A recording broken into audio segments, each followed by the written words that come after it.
Salvina. Okay, here we go. On your mark, get set, go for the countdown. 5, 4, 3. Okay, hey, we're back up here on the stage at the Heartland Cafe, 2 blocks from the Fresh Coast.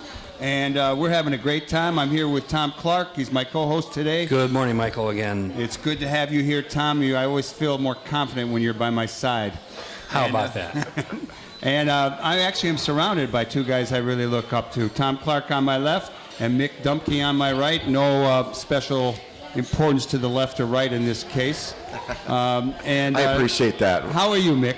I'm good. Nice to be here. It's good to have you here, and I got to say, when I was looking around for all the sports last night, I came on you on the Joel Weissman Show, Channel 11, and it was over, so I didn't get to hear what you were talking about. What did you talk about last night? Well, we talked about pension reform and the politics around pension reform. We talked about the Chicago Cubs, actually. We talked about Mayor Emanuel and Toni Preckwinkle, you know, stuff that's out there and about. People are out there talking about. Now, you have a couple of articles in the Reader this week. One of them is about the disparity between black and Latino and white communities on reefer busts, and another story about fundraising with Mayor Rahm and Toni Preckwinkle. And we'll get to all that. I know Thom has some interesting stuff, and I have some things I want to ask you. You're doing a great job. Well, thanks. Appreciate that. I had suggested to Michael we should maybe talk about this pension thing a bit because it is a huge bill we're facing, or if you're a former public worker, you have huge concerns about your retirement. So what's your sense of the tea leaves today? The mayor was up and then he was down, and now maybe he's back up, at least in terms of one piece of reform that he was trying to get through Springfield. But it's not fixing the whole problem, and there's still a lot to be done, including raising all our property taxes. Politics continue to be very dicey on trying to fix this huge problem. What's your sense of, how are you reading the tea leaves right now? Well, first of all, I think most of us have a hard time keeping track of all this stuff. There's so many different pension funds.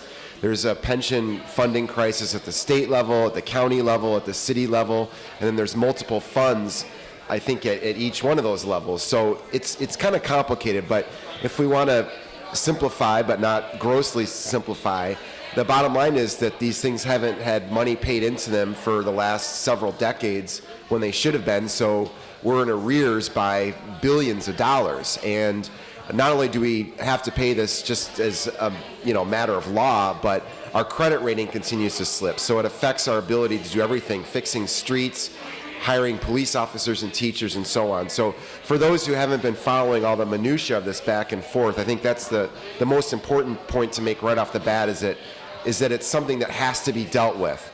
And like everything around here, it's mired in politics. So your question, Thom, was basically about Mayor Emanuel's role in this. So looking at just a couple of the pension funds at the city level, to his credit, and I don't say that often, as you guys know, but to Mayor Emanuel's credit, he has made this an issue and said this is something we have to deal with.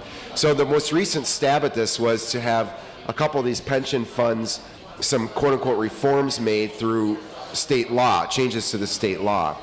And they basically would have cut retirement benefits for some, longtime municipal workers, and they also would have raised property taxes. And the initial law basically said the city has to raise property taxes. Well, the state legislature, members of the General Assembly said, we don't really want to pass a law that forces the city to do this. I mean, the politics are, why do we want to be the people who are demanding a property tax increase? That's your problem, Chicago. It has to be done, but let's let the alderman and the mayor wear the jacket for that, not us. So that's where it stands right now, is that the General Assembly has passed this pension reform legislation. The governor, it's on his desk. He said he's going to look at it closely. I mean, he's in a spot too, as you guys know. He's up for re-election in November, and he's trying to get a property tax reduction put in place. That's right, exactly. In part to balance off some of the increased costs that different people are going to take on. I think one of the things I'm curious about in the reporting is why we haven't had, and the mayor came close to it, Mayor Rahm came close to this. Basically, Madigan and Governors and Daley negotiated contracts they have not fulfilled.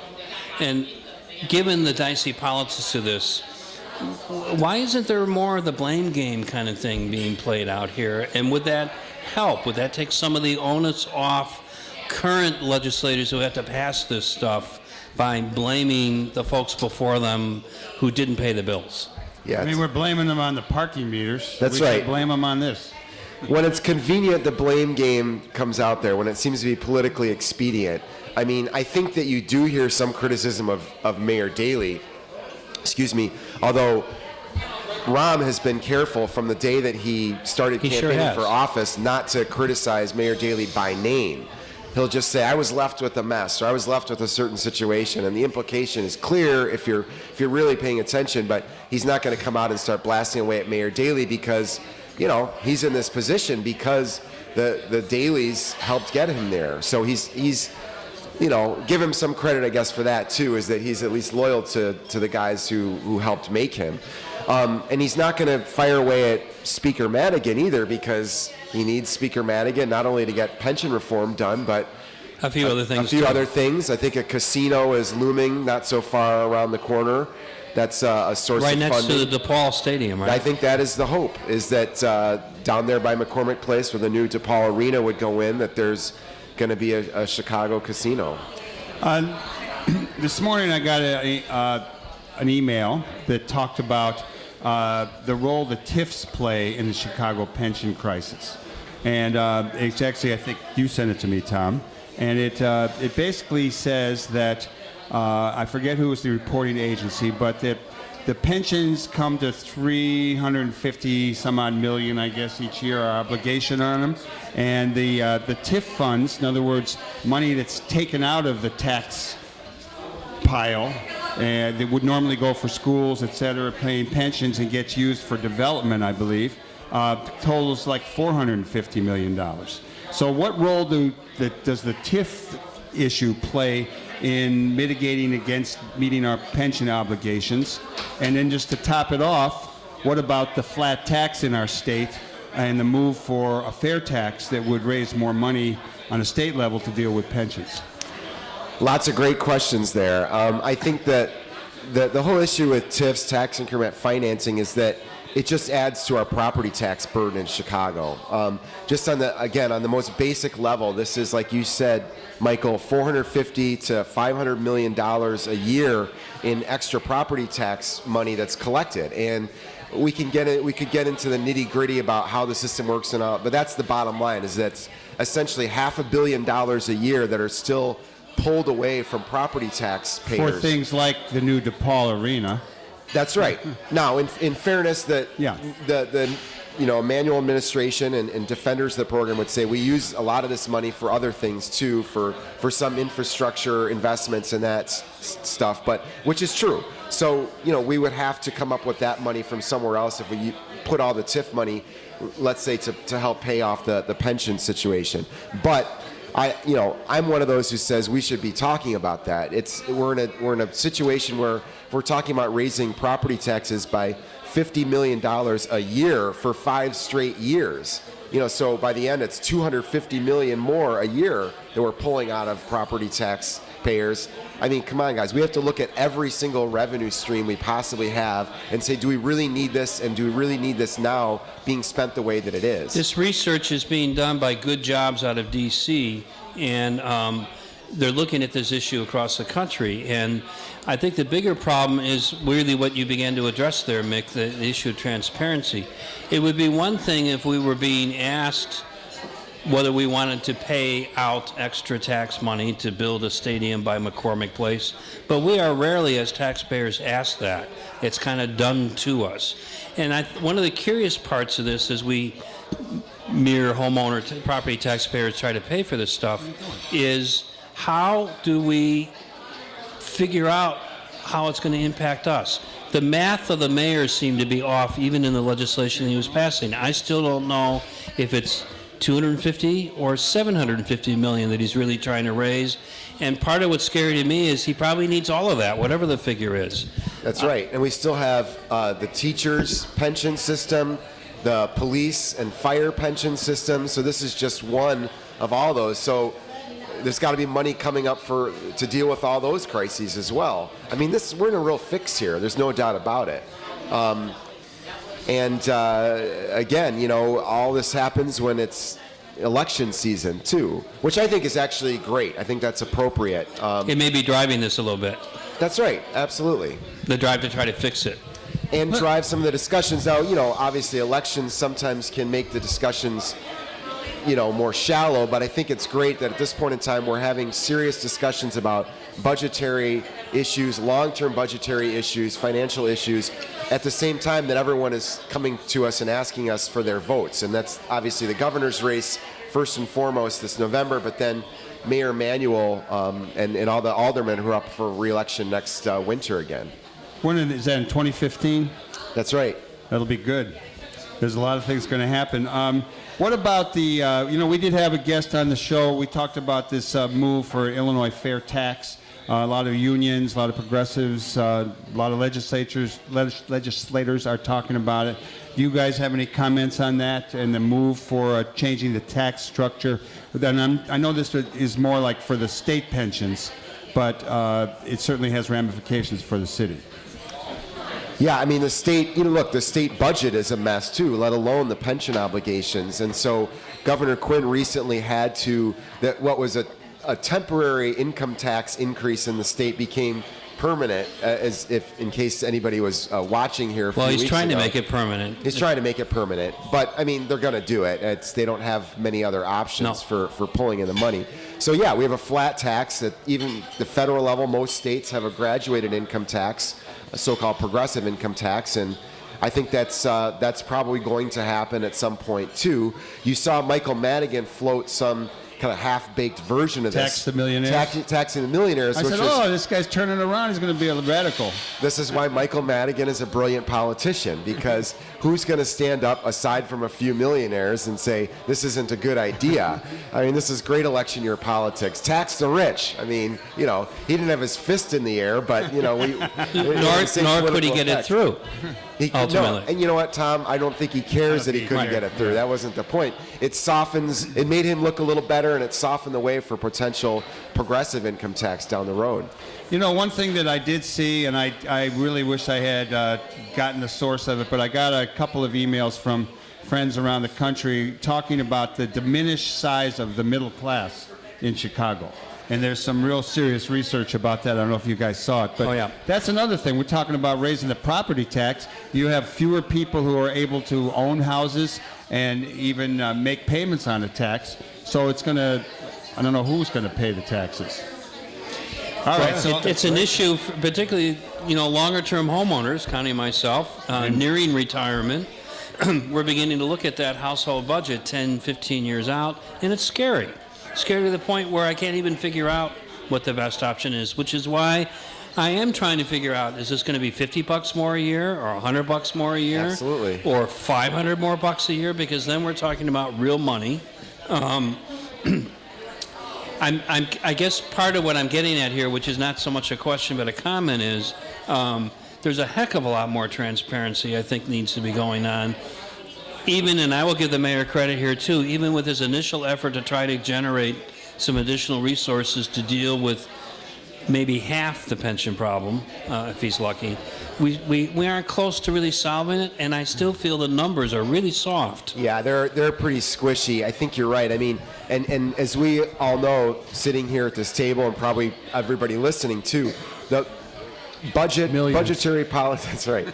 Budgetary politics, public sector financing is a pretty squishy business as it, to begin with. And when you're talking about how do we come up with billions more dollars to pay off our debts, and elected officials who have to kind of stick their neck out now to pay off something to deal with potential problems in the future. I mean, the political system is not about solving future problems, and so this is why we're in this fix, right? It's because guys who agreed for years, elected officials and union leaders, frankly, who agreed for years to certain terms of employment and these pension systems, and then they didn't come up with the money along the way to pay for them. So how much does the kind of forced resentment, I say forced because the right wing pushes this, about unions play into the public lack of interest sometimes in this. Oh, it doesn't matter if the union workers don't get as much money, because there's definitely been a very concerted move for many years on the part of conservative forces, and too many Democrats too, to really diss unions and to disrespect teachers and public employees. And we don't know what happened in Wisconsin around Scott Walker, et cetera. How much does that play into it? I think that's a big part of politics in this era. You're right. I mean, and it's really sad if you think about it, because it's exploiting the anxieties that people have who aren't public sector workers, who are worried about their retirement, who are worried about, joblessness potentially, whether they have a job or whether they don't. Everybody's worried about job security. So it's become, a really easy thing politically to step out there and say, look at these people, they have a job for life, and then they get these sweet benefits when it's over. When, public sector workers agree to work for a lower than market wage generally in return for benefits. That was part of the deal. Often not including Social Security. That's right, exactly. Like teachers don't get Social Security. They're not paying it. That's right, exactly. So it's distorted, but that is the politics of this day. Now, it's a little different in Illinois because this is still a pretty strong state relatively for organized labor. And it's interesting because Bruce Rauner during the Republican campaign kept talking about union bosses and, it's corruption. Essentially, it's like taking a bribe for someone to take a campaign contribution from unions. And now that he won the Republican nomination, he has to, try to get swing voters in November. You guys see him shifting a little bit to the middle. So even yesterday in this debate they had, he's sort of like careful. I'm not against teachers. I'm not against public sector workers.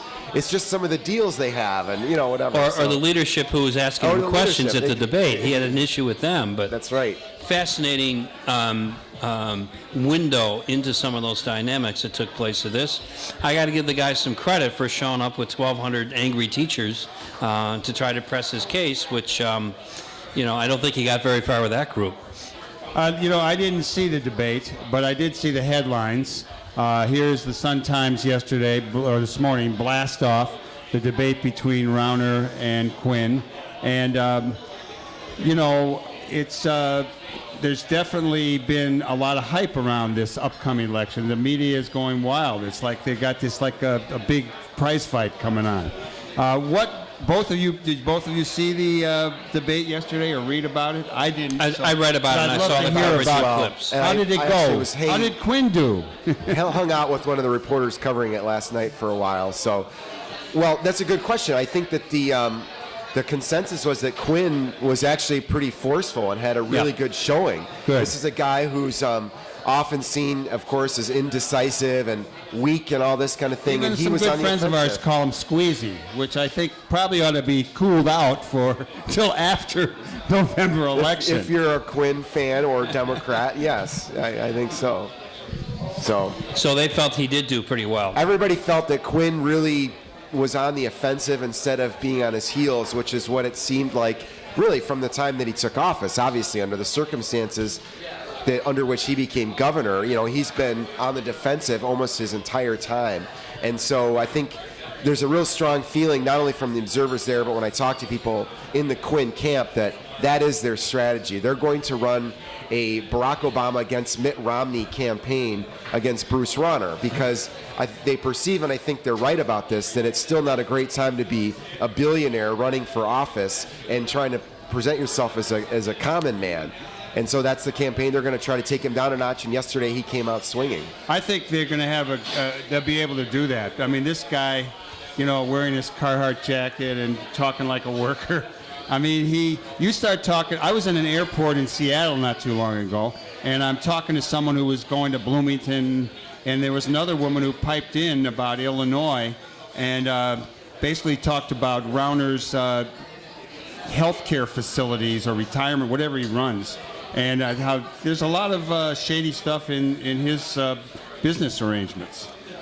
Well, he's been a prosperous businessman for a long time. So, if you're going to be the fairest spin on it, I think is that his financial tentacles are extensive. And so you're going to be able to find something he's been tied to. He also, of course, has ties to some of the pension funds and some of the players who went down with the Blagojevich scandal. Now, he would come back and tell you that a lot of that is trumped up and that he's being sort of brought in by association, and look, he's running against the guy who was a lieutenant governor with the governor who went to prison.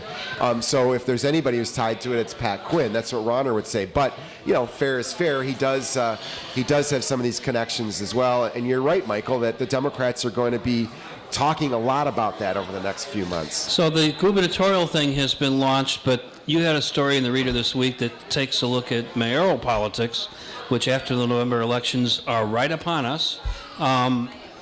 Everyone keeps doing the tea leaf thing. Will she or won't she?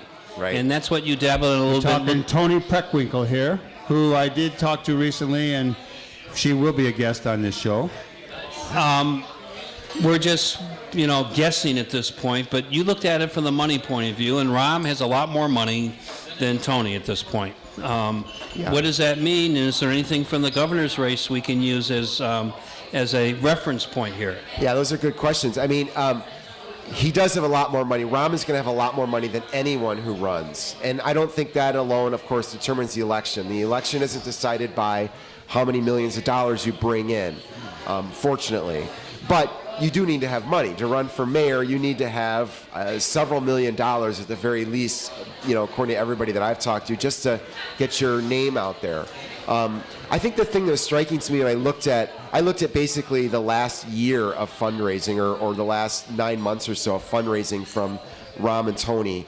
And what's interesting to me is not just that Rahm has more money or how much more he has, is that Toni hasn't been raising much of it. She hasn't been very active. And I don't know if that's because she realizes that if she does run for mayor, she's going to have to really flip the switch and start making phone calls and really pound the pavement to get some money. And so she's just kind of waiting till that point. Or if she's just, if she knows she's going to coast into re-election to her current job in November, and so she's just not into it. I mean, I'm pretty sure from talking to people close to her and people who work with her politically that it's not out of the question. But I don't think that it's something that she's necessarily getting everything in place for right now. And she has to make a decision soon, Yeah, because she can't wait until re-election and then she has basically 3 months. No, she has to have, I think, something in place so that the day after she's reelected to the county board presidency, that she basically launches her mayoral campaign. Even if it's not literally that's when the announcement is, she needs to be ready to run right from that moment. And really, obviously, she needs to be running now quietly, but you understand the political delicacy. You can't be running for one office and then be running for another office at the same time. Even if everyone kind of understands you're doing it, that's very disrespectful to the voters who you're asking to elect you the first time out. So she's going to play coy until November at the very least. One of the things that I'm curious about, and I'm really leaping ahead here, given the good work that people attribute to Toni Preckwinkle in turning around a really stodgy, multi-layered county bureaucracy, with still a lot of work to do. If she decides to run for mayor, and let's say she wins, doesn't that leave a big void on the county level? Isn't the Democratic Party kind of split up pretty badly, splintered? You don't think like Chuy Garcia would be a good head of the county board, or Larry Suffredin or somebody? I'm not saying there's not talent there, but neither one of the people you just mentioned are positioned anywhere. Could they do it? Yeah. Could they, could they get into the position and have a coalition? I think that's what Tom's asking, and I think it's a good question. Because to my mind, if Toni decides to run, it's because she's decided, not beyond the money, that there is a coalition that can be rebuilt, which people have been trying to do for 30 years since Harold Washington died, not very successfully. That's right. And I think my understanding is that it's very important to her to continue the work that she sees that she's doing at the county board.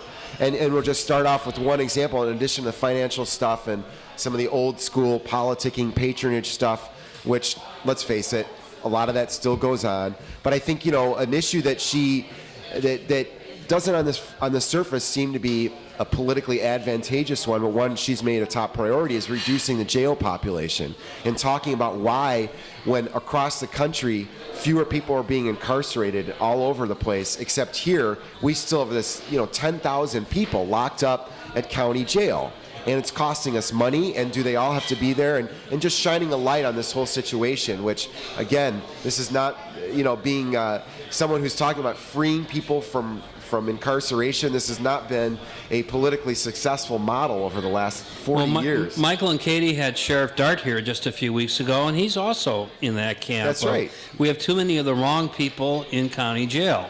And it's not only costing us too much, it's not the best way to treat the problem that landed them here to begin with. That's right. And are the people who are out in the street shooting other people, are we doing everything we can? Are we putting all of our resources over, toward dealing with that problem, when instead we've got people cycling through the system for a lot other low-level stuff. Now, look, I'm not going to say that this is simple. It's not. It's very complicated.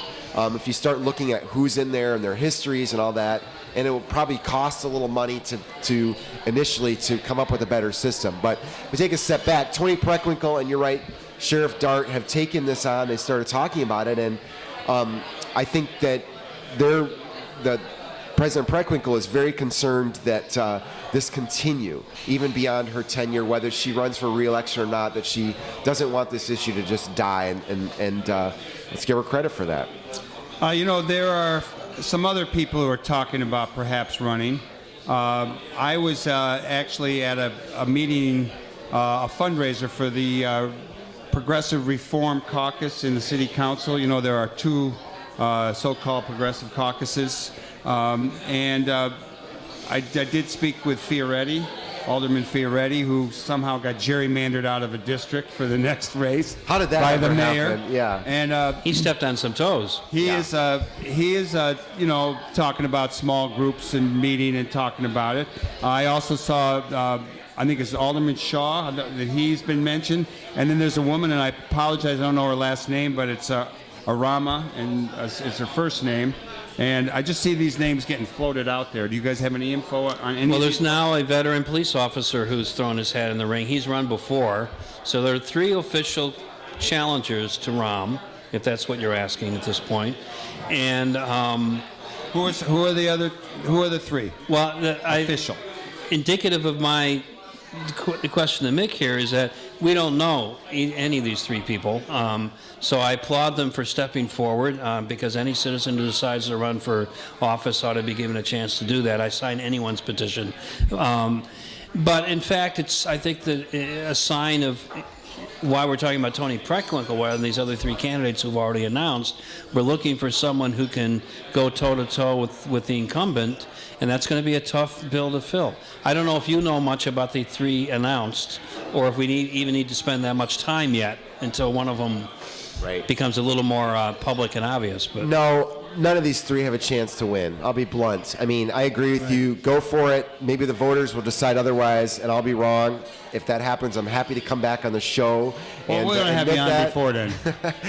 But no, I mean, the one who has the widest name and probably the best chance is former Alderman Bob Shaw, just because he's served in public office and people do know his name and he knows how to run for office and raise some money, although he's run in much smaller districts, and he's quite a colorful character with a long past of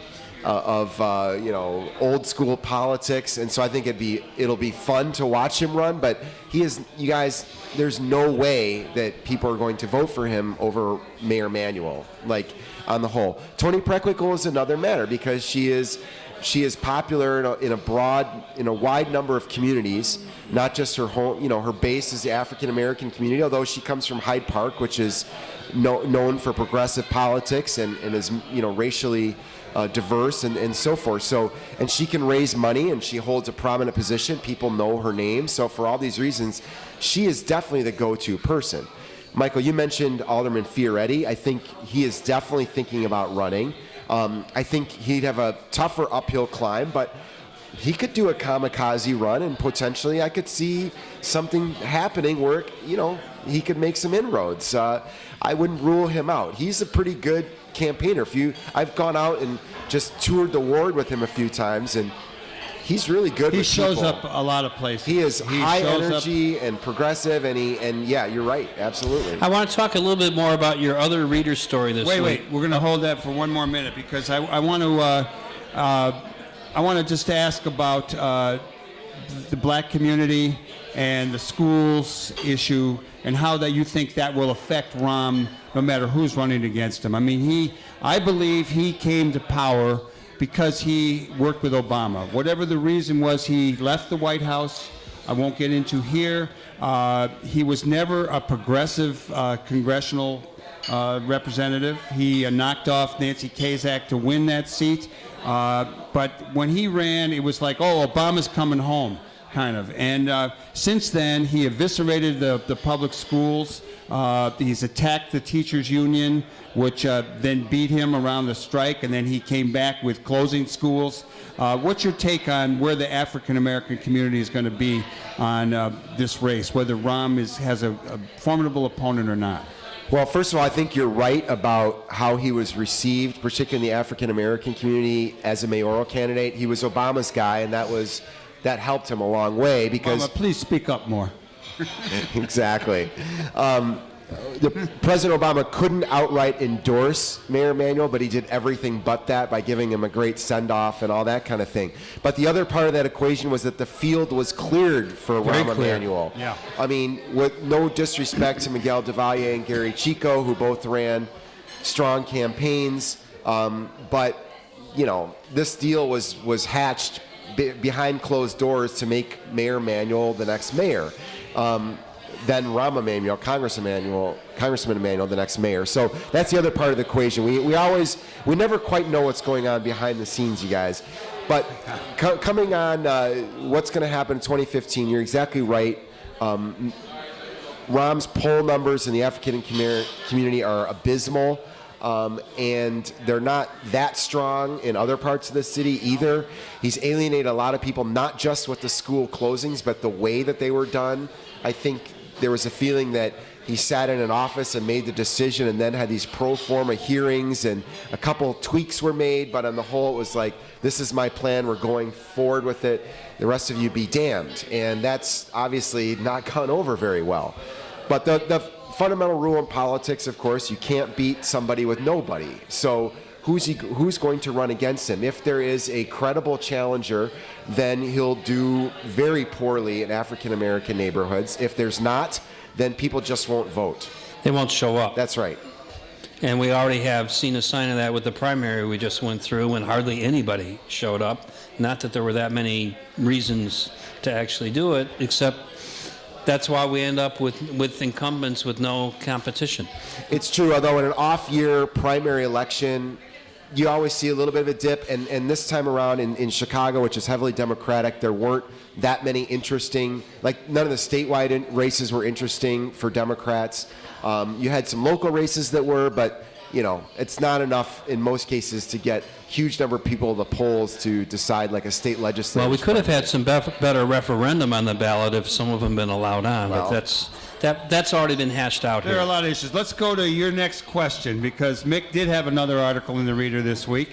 And Well, you well, might both- write the whole thing. Did you write that story about the transgender fighter? I did not. Okay. I did not. That's the question, Tom. You have, in a data-driven way, really taken a look at some of the disparities in sentencing around our society's odd attitudes towards marijuana and cannabis.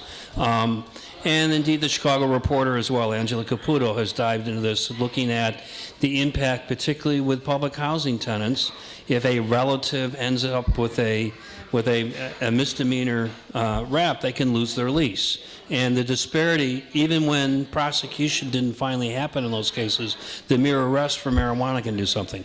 Also in the paper this morning, we have the rapper Keef, who's caught up in a DUI in Highland Park for marijuana.